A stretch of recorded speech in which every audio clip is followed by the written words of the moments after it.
Hello, everybody. Welcome to That Word Chat. I am Mark Allen, your host, and today we have Arika Okrent, a wonderful explainer of things about the English language that we don't know, and not just the English language, but other languages. Her new book is highly irregular. I have a copy here. I have a copy on my iPad. Highly Irregular: Why Tough, Through, and Dough Don't Rhyme, and Other Oddities of the English Language. It was supposed to be out July 1st. I ordered it from my local bookstore. Hasn't come in. Erica told me maybe because it's just so darn popular. Is that right, Erica? There's been huge demand. There was a review came out, and then suddenly everyone's telling me they can't get it. So I guess that works. That's why you want the review to come out. Yeah. I read. Yeah, it's the Wall Street Journal, Henry Hitchings. Mhm. So I should give you a little bit of background on Erica. She's a linguist. She's a linguist, a contributor to Mental Floss, where she writes articles explaining English. She has a series of videos. She has another book that I do have on my shelf that is, let's see, in the O's, Mr. Woe is I, In the Land of Invented Languages. So that's an interesting book. So, Erica, how has the promotion of the book been going? Are you planning any like things like this? Are you doing any actual live post-COVID readings, that sort of thing? Nothing's scheduled yet. I'm doing something at the Language Museum in Washington, D.C. There's the Museum of Language. Yeah, I'm doing an event right. on Thursday there. And in olden times, that would have been a live appearance, but now it's one of these kind of things, which is fine. hmm Everybody seems to have gotten used to doing it this way, and I imagine it'll kind of be the way of the future.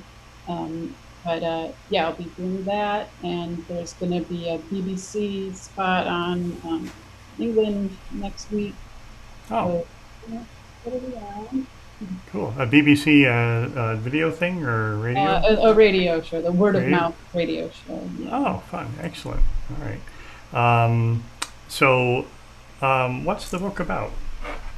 Well, it's about English and why it's so weird. So Right. we all know sort of from memes, and people joke about, oh, English, what are you doing? English, why do we do it this way? And the original title of the book was going to be What the Hell English? That I thought one of my questions was that going to be the original title of the book, was because What the Hell? that's the title of the first chapter. Yes, right. So that became, yeah, the introductory section is got that title. hmm Um, but that is the emotion of the book. That is it encapsulates what this book, the feeling of this book. It's this, what the hell, this frustration, mixed with a kind of shrug, mixed with a hmm little bit of annoyance, and a little bit of, that we all run into at times, using, not so much using English, but trying to, when we bump up against it, when our child asks a question and we say, oh, why isn't of spelled with a V? And you start to say, well, you see, and you know English, and you know hmm spelling, and you think you know the rules, and you start to explain it, and you realize, uh, why doesn't it have a V in it? It should. You're right. Or someone who's learning English as a foreign language. This is a common place to bump up against. It asks you a question that you've never thought of yourself, that you don't know the answer to, or you feel like you should know the answer to, and when you try to explain it, it just starts falling away in front of you, and you see there is no logic that you can count on. What you would like is to say, English has these pieces, they're words or word parts or word endings, and you put them together. And there's an orderly way and a proper way to do that to get the right meaning that you want. And all you need to do is know all the pieces and then know the system for putting them together. That's how it should be. But it's not like that at all. So why do we go slowly but not fastly? That's one of the types of questions that this is about. The odd little things that you bump up against that you don't think about when you're just using it, but then someone asks you and you realize, I don't know. And that's when you say, what the hell, English? And the answer in the memes and all of that is, it's English. What are you going to do? You can't do anything, accept it. It's just, English is crazy. Just accept it. Right. But we don't have to. We have to accept it, but we actually can explain. We can't explain. Oh, okay. Well, there are explanations, and some of the explanations are sort of, it comes down to it just is. Although you can always find, mostly you can find some basis or history or the way things, have evolved into something, which really kind of brings up the idea of your first book 10 years ago, In the Land of Invented Languages, where there's been these desires throughout the centuries, and it seems more so recently, to say, you know what, English has got too many problems, so let's come up with a better system. And so let me back up. My approach to language is English and English usage, and how to convey, how to work with the quirks and put it as an editor. So I put it in the form that people understand and expect. You seem to have a fascination with the inner workings, the background. So your book, is that fair to say that this has been your approach? When you were young, you said, unlike others who just accepted the language, you said, but why does it do these things? Yeah, I started with learning foreign languages, and that was always very interesting to me, and I wanted to know how it works and learn the rules and memorize the vocabulary.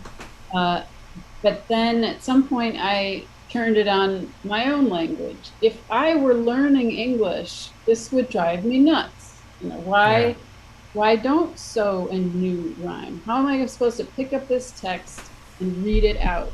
What are the rules I'm using? Because you can do that with most other languages, at least most other languages that use the Latin alphabet. You can learn the rules of Polish pronunciation in a manageable time frame and pick up a text and read it out even before you can even speak Polish. You know the rules of reading it off of the spelling. And even French, which has kind of a crazy spelling system, it's not, it can be captured in a few pages. There's lots of exceptions, there's lots of silent letters, but you can kind of get it all in a couple pages, learn it, and then know how to pick it up and read it out. You just cannot do that with English. The spelling system is especially one of these what the hell problems with it.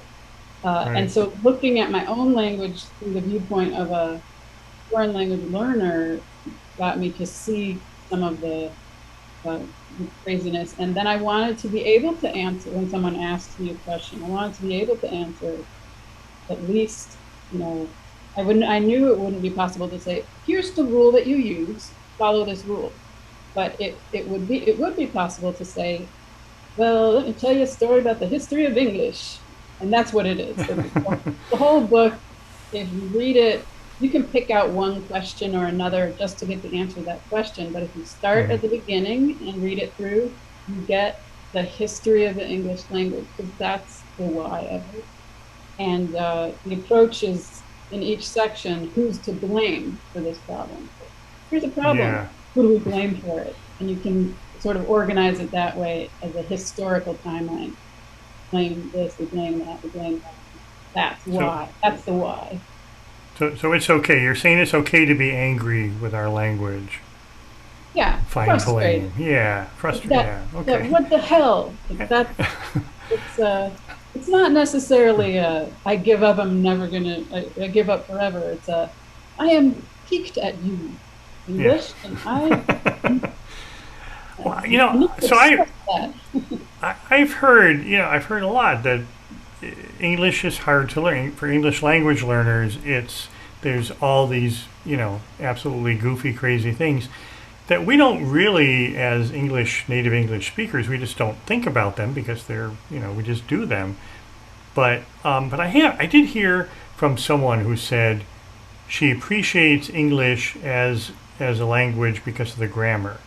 I don't know. Is that true that at least the grammar is a little bit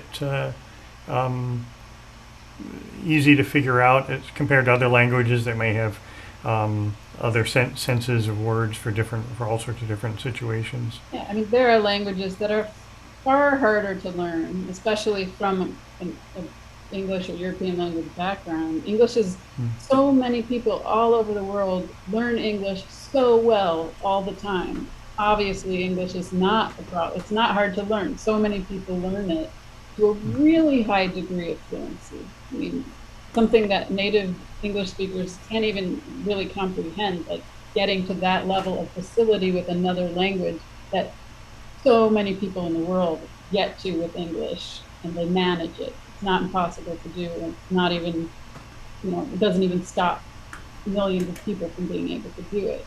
Yeah. But it offers, it like presents special frustration that even, learning German is difficult for different reasons, and it has more grammatical things to keep track of. Russian, so many more grammatical things to keep track of. But the inconsistencies, especially with spelling, are a special problem with, and Yeah. the overlapping historical sources that throws things in awkward ways.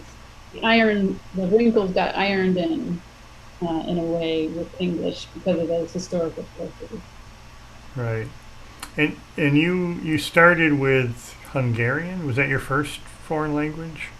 Not my first, but it's the way that I went. I took Spanish, and then I took French, and I took German, and I took Italian, and then I got interested in different. I wanted something different. Hungarian was really different. Then I went to sign language because that's even more. It was a whole different reality. So you went to Gallaudet, which surprised me. Is that common for somebody who has full hearing capacity to go to Gallaudet and study sign language? I mean, when I went there in the 90s, you had to have some sort of hearing impairment to be a undergrad there, and I think that's still the case. You can't just go to college at Gallaudet, but the graduate school doesn't have that requirement because traditionally they have a program in audiology and deaf education and traditional professions of hearing people who work with the deaf.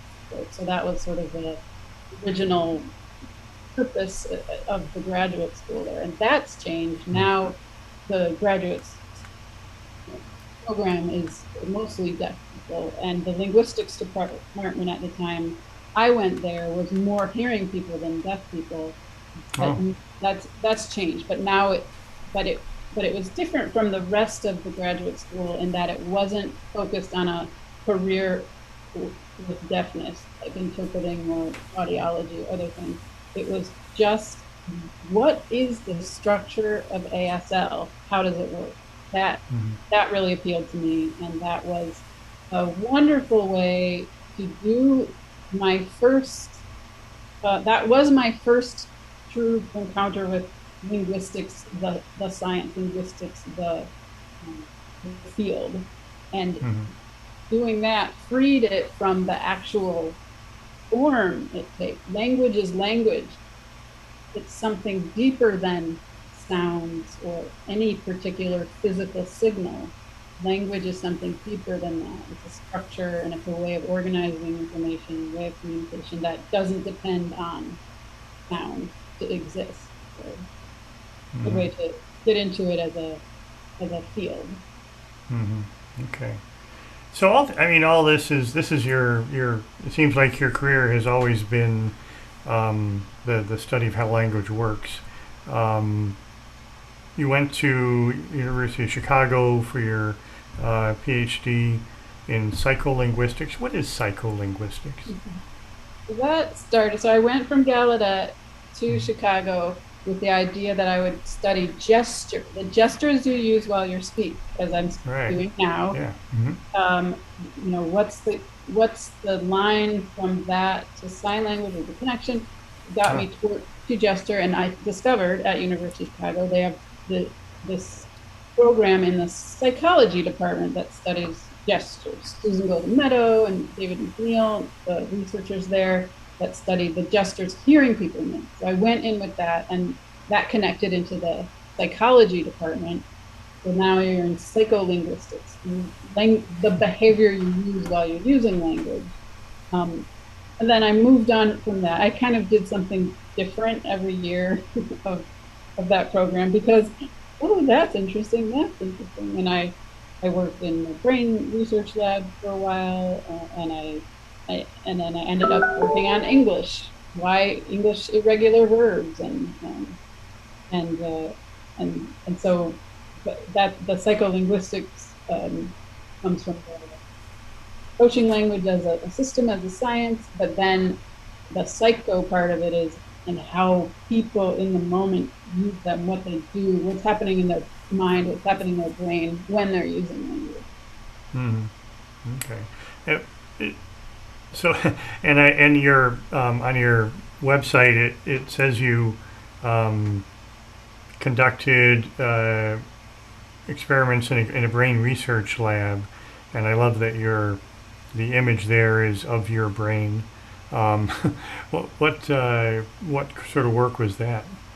That was there was one project I worked on which was testing the perception of gestures. What's going on in the brain when you see someone speaking and gesturing, and when you see someone speaking and not gesturing, or when you see someone speaking with the wrong gestures. There were some experiments like that I helped out with. But then my own dissertation was about irregular verbs in English and what happens in the brain when you produce an irregular verb versus a regular verb, and when you produce it based on different conditions. So at some point in there, I got to actually go in the machine and get my brain picture taken. So that was Yeah. Did you learn anything from the brain picture?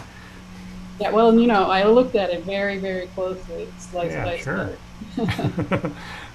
It seemed to be normal. So at least that.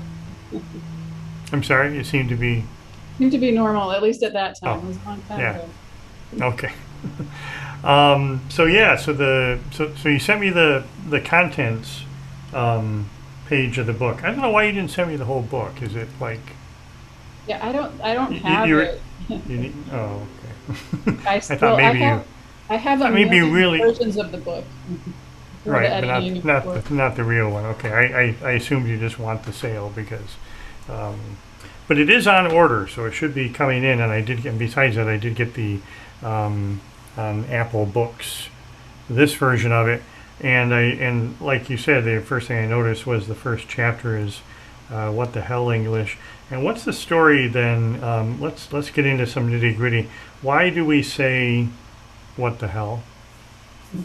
That's a hard one. It's a very natural thing to say, but it's a really unusual structure. There are no other what determiner kind of sentence. You say, how fun, or why do that, but we don't say how the fun, or why the do that. Makes that a very strange construction. Where does it come from? Is it a shortening of something else? How did that get in there? and it appears to have come from people tend to assume that it's a shortening of what in the world, that started with a what in creation or what in the world, but it didn't. That comes much later than what the hell. And it really comes from what used to be more common would be, the devil was a sort of blurt out, and then it became, the devil you do. The devil was common. Yeah, the devil's big in slang, right? Turned into what the hell, and then all of its other what the phrases were built off of that. Yeah. Yeah. So what the hell? Hell. What the hell was first? And then, all right. Now you so can if what the? Yeah, or you can say WTF, which is right. and people understand. Yeah, without even thinking of. My daughter in high school, I remember she sent a note to a teacher. She was upset about something. She said, "Well, WTF."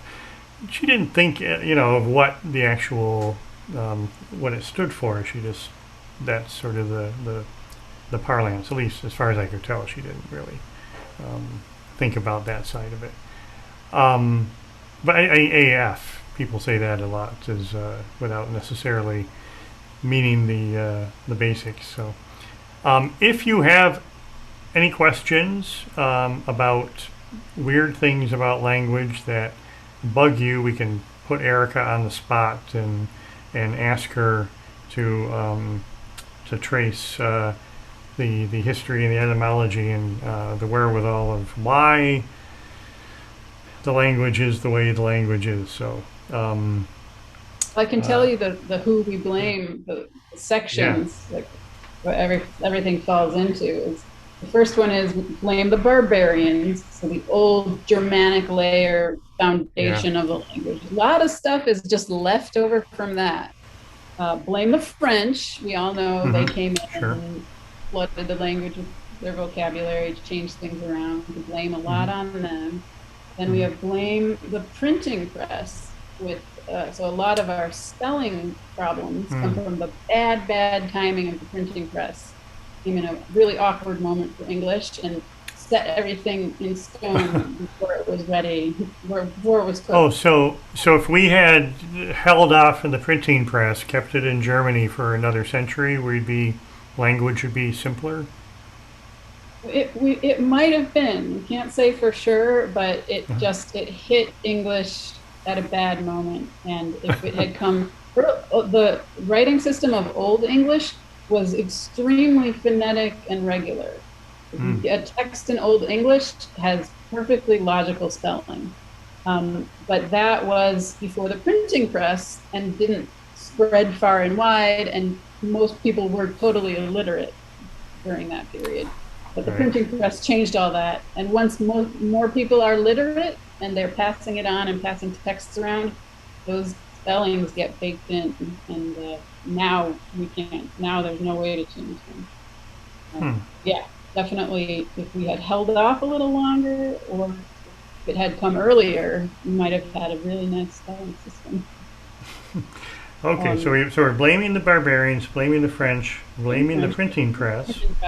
Blame the snobs, which is the era of people intentionally fixing their, like the word discrete, the two spellings of discrete that you have to remember, and that you always say, wait, which one? Okay, right, it's the T is between.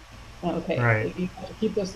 That's totally, someone just decided at some point that those were different words. Those were the same word, and it had a inconsistent spelling. Sometimes spelled it one way, and at some point, one decided, these are subtly different meanings, and you're going to use this spelling for that one, that spelling for the other one, and then we all have to learn it because it got passed on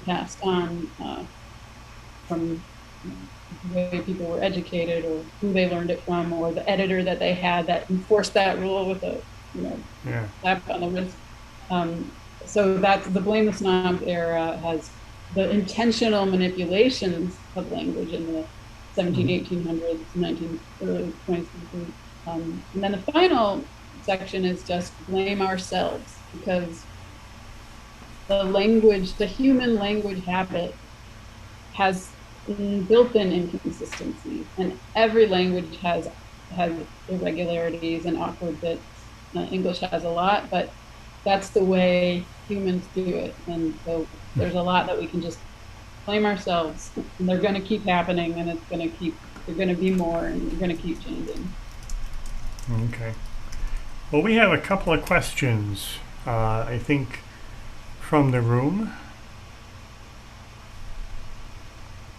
We do. We have a question from Patty. Patty, if you want to unmute and ask.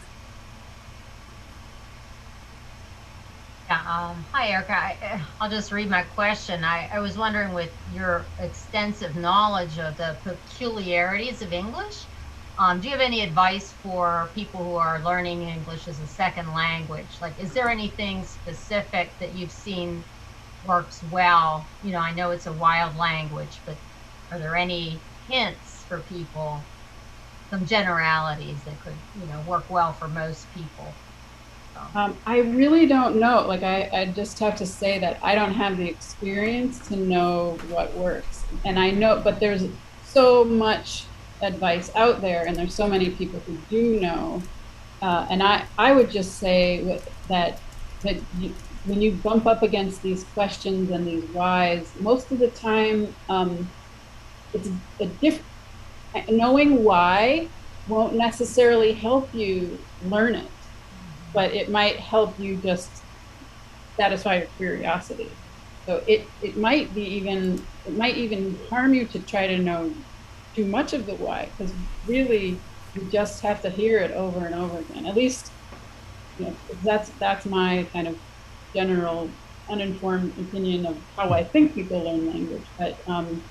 But You've learned a few languages, Erica. Yeah, true. I have done it myself, but and I would say, but I also have the urge to know why. And I think when I have studied foreign languages, I have spent a lot of time on memorizing the rule, trying to figure out what it is.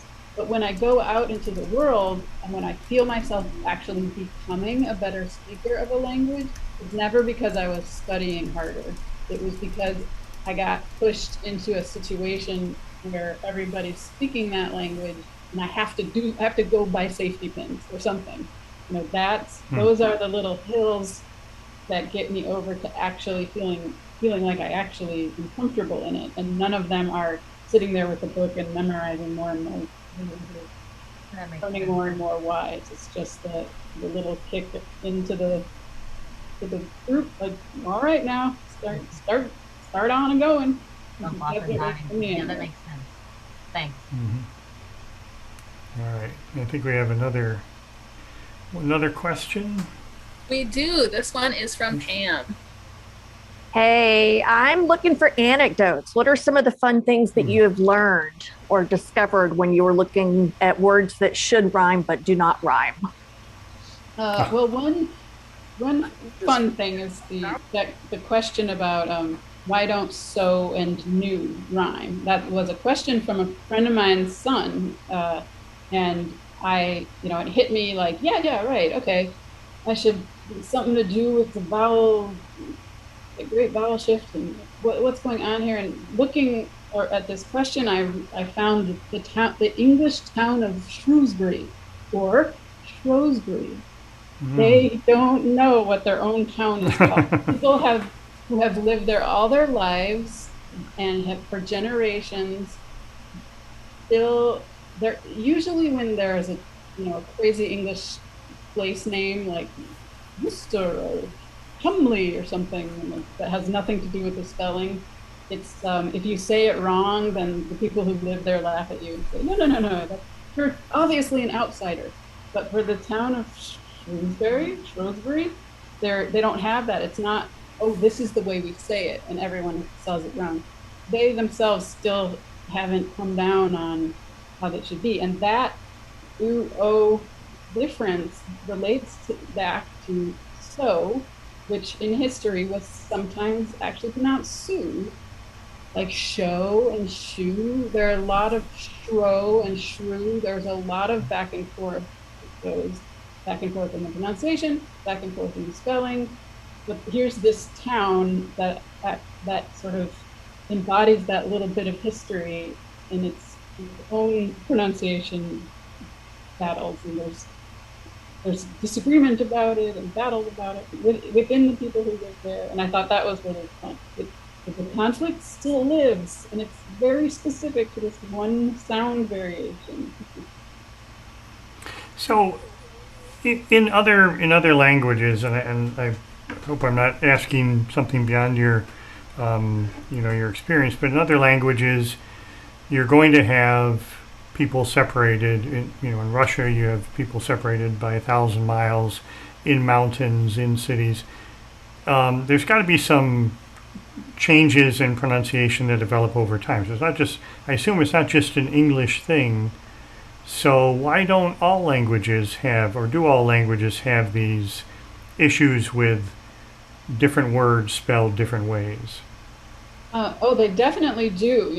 What part of Germany are you going to?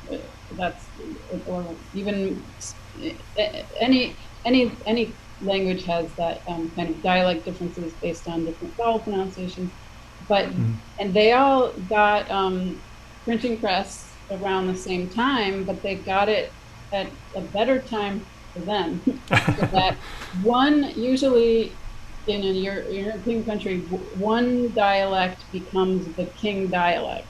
So if you learn Italian, or if you learn Spanish, you learn Castilian Spanish, and that's the writing system is based on that, and the pronunciation is based on that. And even if you speak a different way, a different dialect, your schooling is in a very consistent one, and you know how to adapt in a sort of code switching way to go to the main one. So Italy I mentioned before has a standard of spelling and of pronunciation, but people don't speak it all over the country. But it's part of the schooling, and they'll learn to be bi-dialectal. They'll have their own dialect, but for schooling and so when countries sort of during that era fixed their literary language, it was fixed on one or the other based on various political forces, where things were, where people were, and people don't all use it or speak that way, but they refer back to it, sort of a stabilizing force. And we got that somewhat. London became a center of that, but it wasn't at a time where people were all, there wasn't enough consistency even in London at that time for that to become the main dialect. And then a lot of northern things, people were moving around, a lot of different dialects were still mixing in, so it didn't stabilize in the same way. Yeah. And you had you had calls for an English Academy, which I think is very cool that we don't have the Académie Française, telling us what the correct way to do things are. But then sometimes you think, boy, maybe we should try. I mean, I think that's part of what you learned in the land of invented languages is there's a lot of illogic in English, and do you sometimes feel like we ought to all sit down and get rid of OUGH spellings entirely? And I mean, Webster tried to do some of that, right? Yeah. He changed a few, but spelling reform movements are rarely have any kind of success. And if they do, any kind of language reform really only works when you have a mostly illiterate population in history. You can do it before everybody knows how to read, and it's really become saturated. But after that, it is very hard even to see, if I write out English in a sort of phonetic spelling based on what I hear, it'll look like baby talk to you. It'll look ridiculous. And not because it's wrong or because it is baby talk. It's just we are so used to seeing it the way we see it, and that's how we've learned it, that it becomes harder to read if we write it out the way we say it. We do it for a few words here and there. We can say N-I-T-E for night or L-I-T-E for light. But to have a whole text written out that way would take longer to read than, it would be easier for a child to learn probably, but the adults won't accept it. So we're stuck with it basically. Yeah. So in the land of invented languages was your first book. What prompted you to take a look, and where does your fascination come from with all these hundreds of languages that people have decided I'm going to write my own language? That started as a procrastination project. When I was working on my dissertation, wandering the library stacks, I found this little section, and this is, Dewey Decimal System. You go into any library, it's organized this way. Languages go from like Greek and Latin and European languages, and they get a little more exotic as you go up the number, and then at the very end of all the language then there's like the Creole languages and Pidgins, and then at the very end is the artificial languages. And there were a bunch of them on the shelf, and I picked them up and flipped through them with complete disdain. Like, what are they thinking? To think that you could invent a language, like the hubris, if only you knew anything about language, you would know that that's a ridiculous prospect. But then I thought, well, this person's saying they actually speak it, they actually write poetry in Esperanto. Okay, come on, what's really going on here? And I went to find out. So I went to some Esperanto conferences, and then I learned Klingon at their events, and just to see, what are they really doing here? They can't really, this cannot be language use. They're like playing around. They're doing little diet. What are they doing?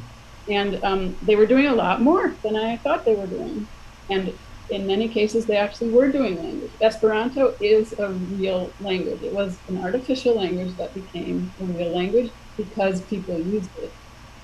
But that is very rare for people to use it in this history of hundreds and hundreds of languages. There are so few that anyone has ever used, much less become native language, which Esperanto has. There are kids born into Esperanto families who have it as really? And that was my journey into that world, to see what's going on here. And my attitude in the beginning was very disdainful and very much like it can't be anything. And I found a lot more was going on. And then I also found the whole this has been going on for 1,000 years, and it's this very basic impulse for humans to, once they realize that they're using language, they want to try to make it better. Not everybody has this impulse. Most people don't. But throughout, after looking at the book, I kind of do a little bit, I have to admit. Yeah. Yes. So many projects, and for different reasons. Let's make a language where you can only speak the truth.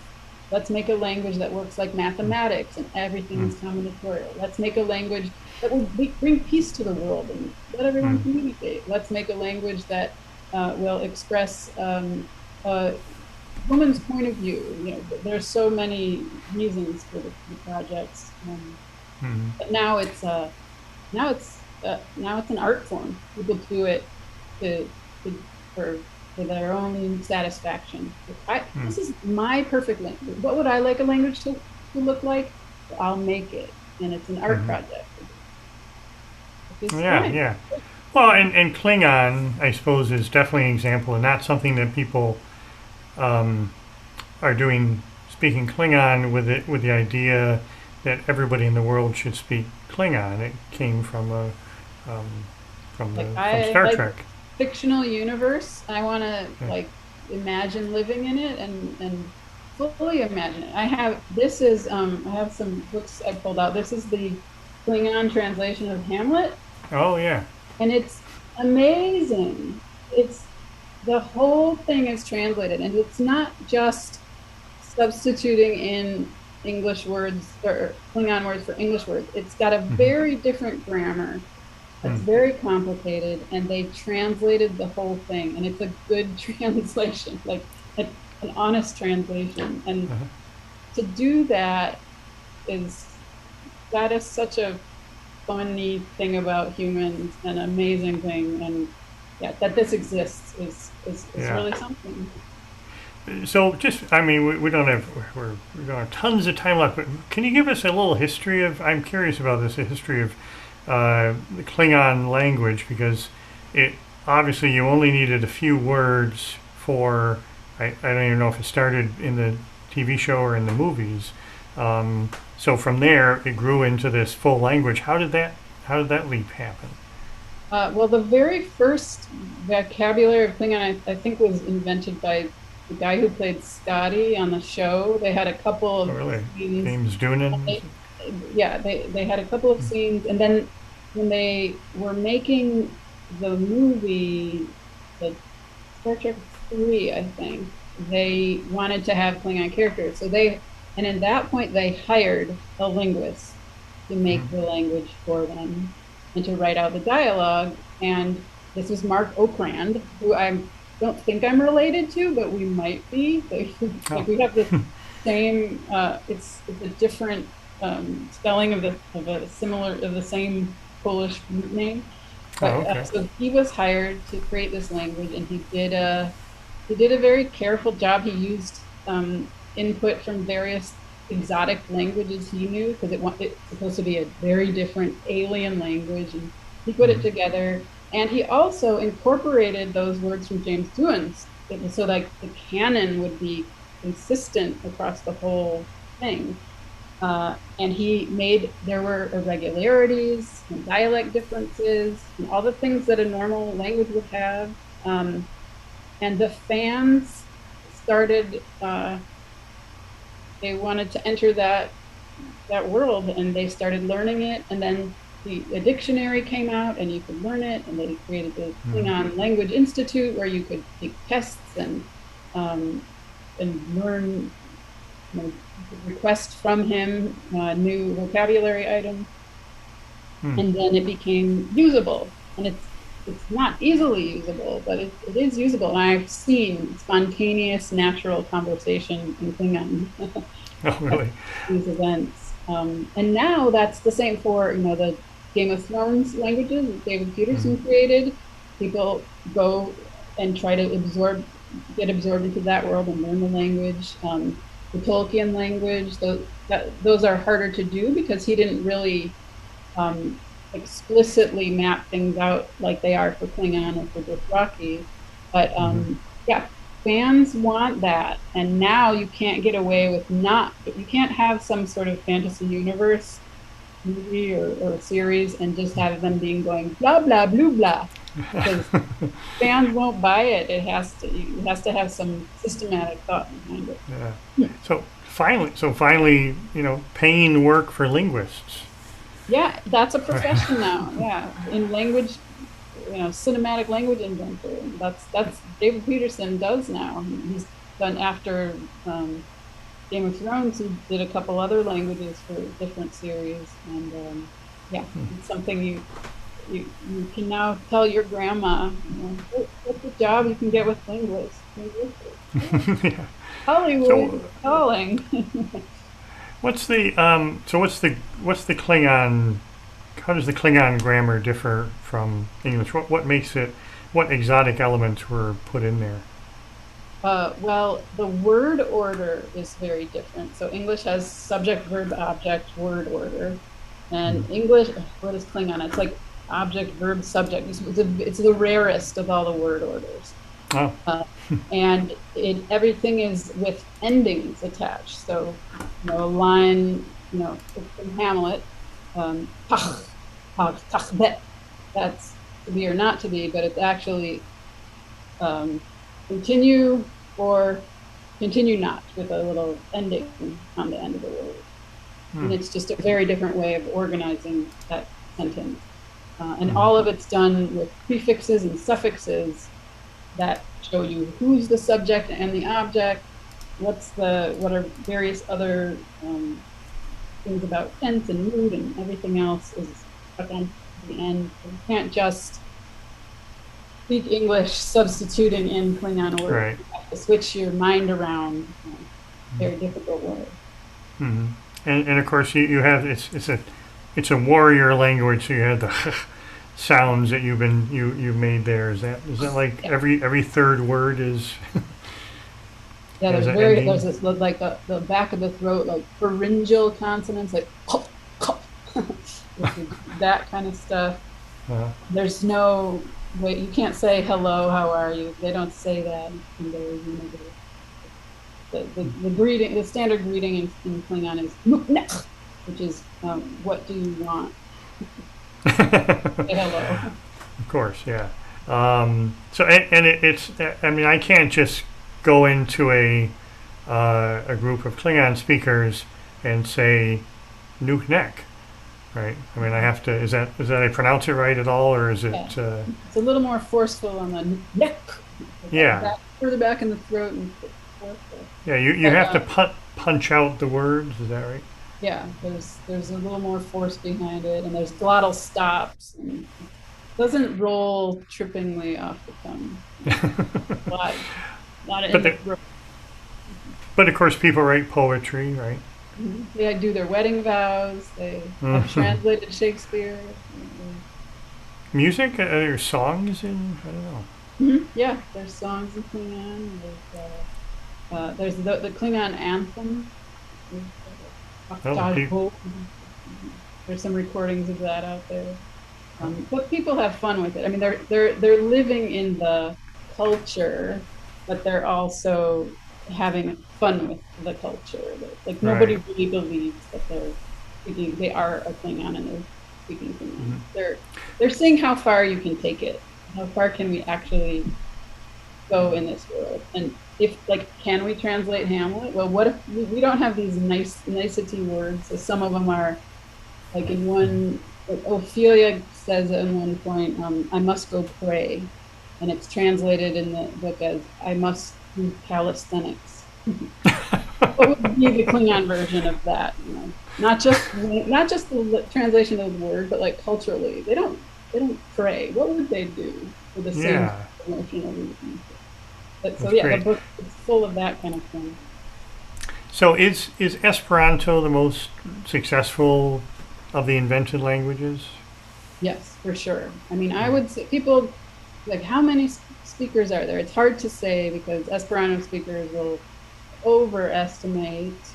But my feeling is that there's about 50,000 actual speakers. I mean, there's a million learners, people who have learned some Esperanto and can do a little bit with it, but I would say there's 50,000 people who could go to an Esperanto Congress and do the whole weekend in Esperanto. Order their food, joke, chat, argue, everything. And I think it's pretty much been that way since, 1910. It doesn't go up or down. It seems like it is sometimes, but it's dying out, but it's still there. Or this is our big chance, now it's taking over the world. No, that's not going to happen either. But people are drawn to it for their reasons, and those people are going to keep coming. Right. But it is, I mean, it strikes me as it's a great idea, let's have a universal language. English is certainly a confusing language to make a universal language. That seems to be the new lingua franca. But it still seems that Esperanto is something that people do sort of as a kind of a fun thing to talk to other Esperanto speakers. I don't suppose there are many those meetings and discussions that go on in Esperanto are sort of forced. It's not like a company, international company is going to say, let's start doing our board meetings in Esperanto. Yeah, no, that's unlikely. But But it was, I mean, in the 60s and 70s, there were people behind the Iron Curtain. This was their contact with the world.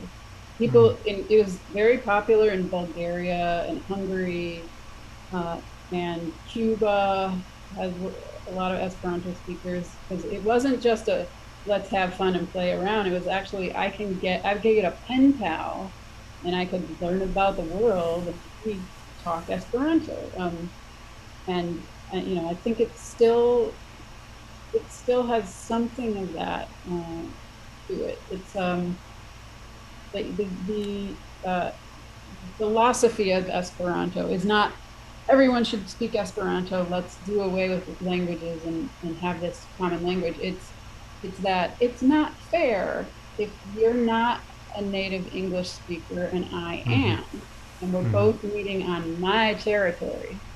What we want is to both have to go to a different territory, and that's Esperanto. So Right. it's like the playing field we can all go to when we're talking to each other, so that I don't get my playing field all the time to be the one. And that's a great idea. You know, it's nice. It's not a bad idea. Right. So okay. So you so we talked about the book. Now you've been doing articles for Mental Floss. You've been a contributing editor there for at least 10 years, right? Well, now I'm not. It was sold, so I'm not really producing anything new there anymore. Yeah. Although my articles are being churned continuously. They're timeless. You know, you link to them, and people will be excited to read something in there. But we are doing this video, the YouTube video series. Yeah.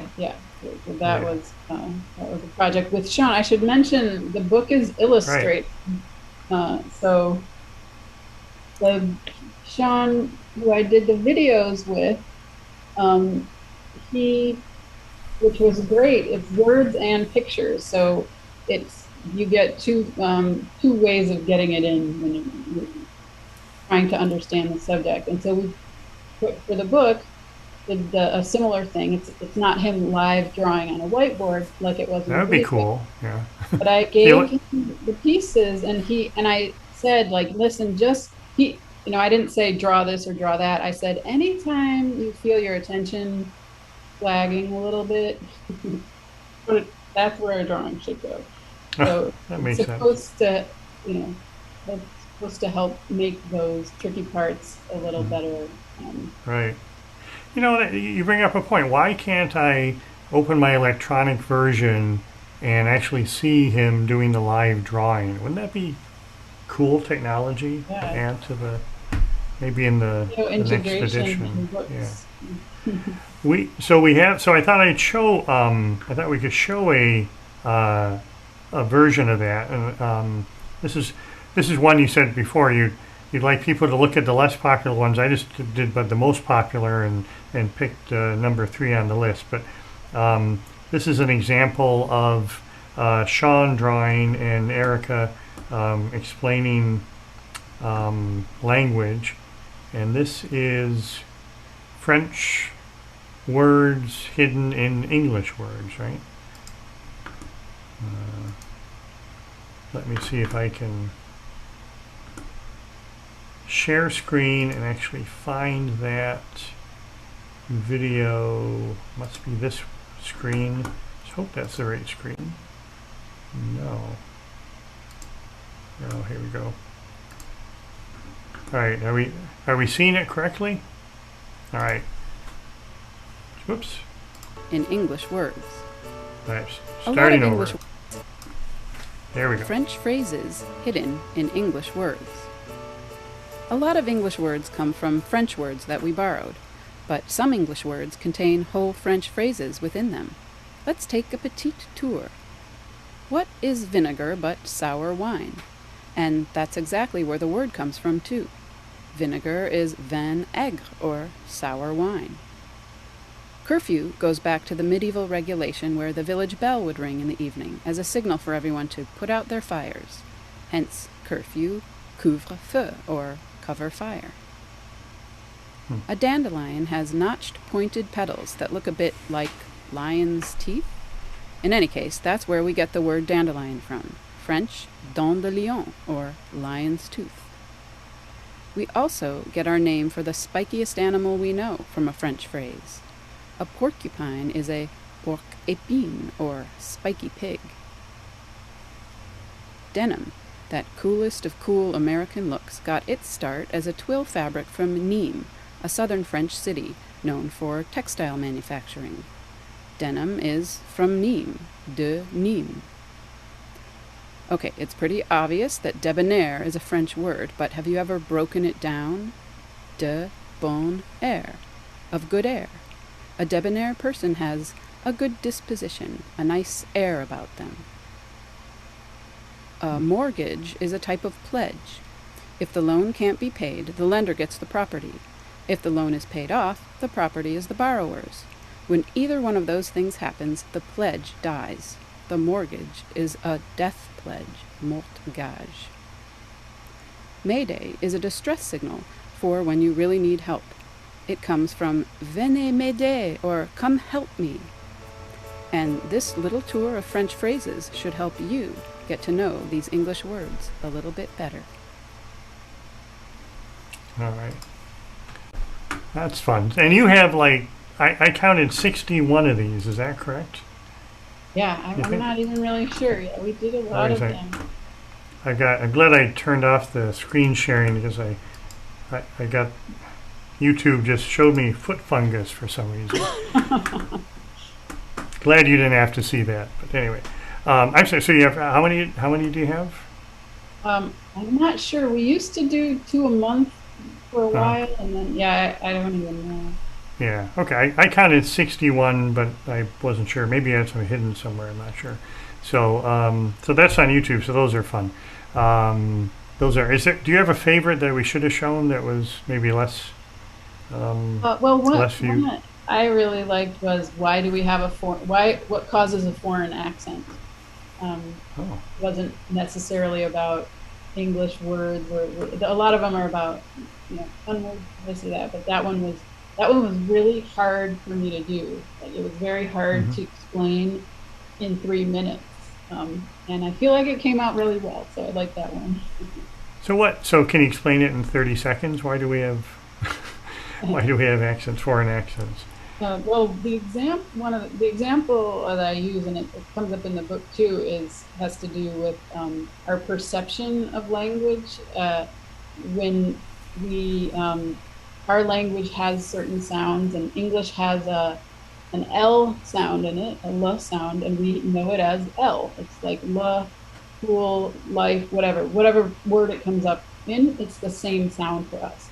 But that's not true if we're learning Albanian. Then our one L sound needs to be split into 2 L sounds, because the light L that comes at the beginning of words, like light, the word light L, but the dark L comes after a low vowel, the end of words usually, like full.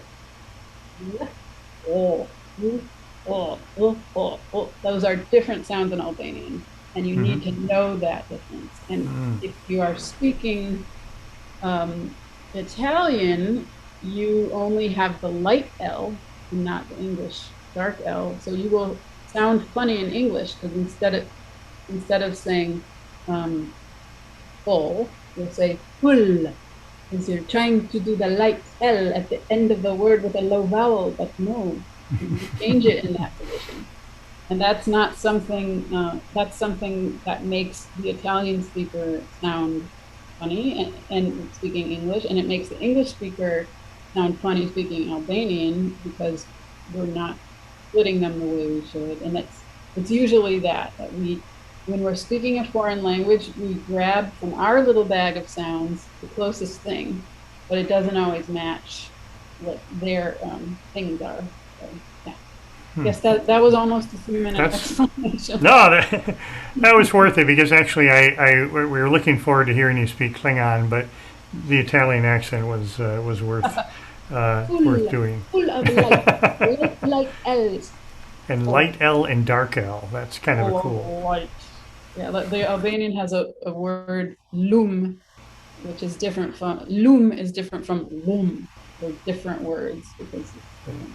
And you know that's why That's why we have other accents. languages All right. they grab the one they know, and it's hard for them to split them up. Right. So we're out of time. We've done an hour. It's been really fun and informative. It's great to meet you, finally and talk to you. I've known you for years since probably before you did won the haiku contest, like the second or third year. With actually one of my favorite. Do you happen to have it? It's one of my favorite. Very proud moment. Haiku, yeah. It was. I am an error, and I will reveal myself after you hit send. Yes. Yeah, that really is one of my favorites. If we did an all-time best, that would be right up there. What's next? You've got you did this one 10 years ago. You've got a new book out. What can we expect from you 10 years from now? Yeah, that's a nice 10-year break. Yeah. Well, I'm not sure. I have an idea of what I'm interested in right now is language, internal language, the language in your head. Is it language? Is it thought? Is it thought language? What's the difference? Is there a difference? Do we think in language? That's whole sort of area about, is there language in your mind? And if so, what is it? What does that mean? What is it? And what's the difference between that and what we would call thought? So, yeah, right. I'm sure it's going to be like a simple answer. It's very cool. I'm looking forward to that one, and hopefully it'll be less than 10 years before we have you back on the show to talk about that. So, appreciate it. You're going to be on. You're going to do Planet Word, the new language museum in Washington D.C. in a couple of days. I saw that's very cool. What are you going to be doing? So if people want to see more, there's that opportunity. And we're actually, and that's, my segue, we've got the founder of Planet Word is going to be our guest August 3rd. So we've got her coming up. We've also got Gretchen McCullough coming up, and we're going to keep having all kinds of cool people. But thank you very much, Arika, for being here and chatting with us. It's been a lot of fun, and take care, everybody. We'll see you next time.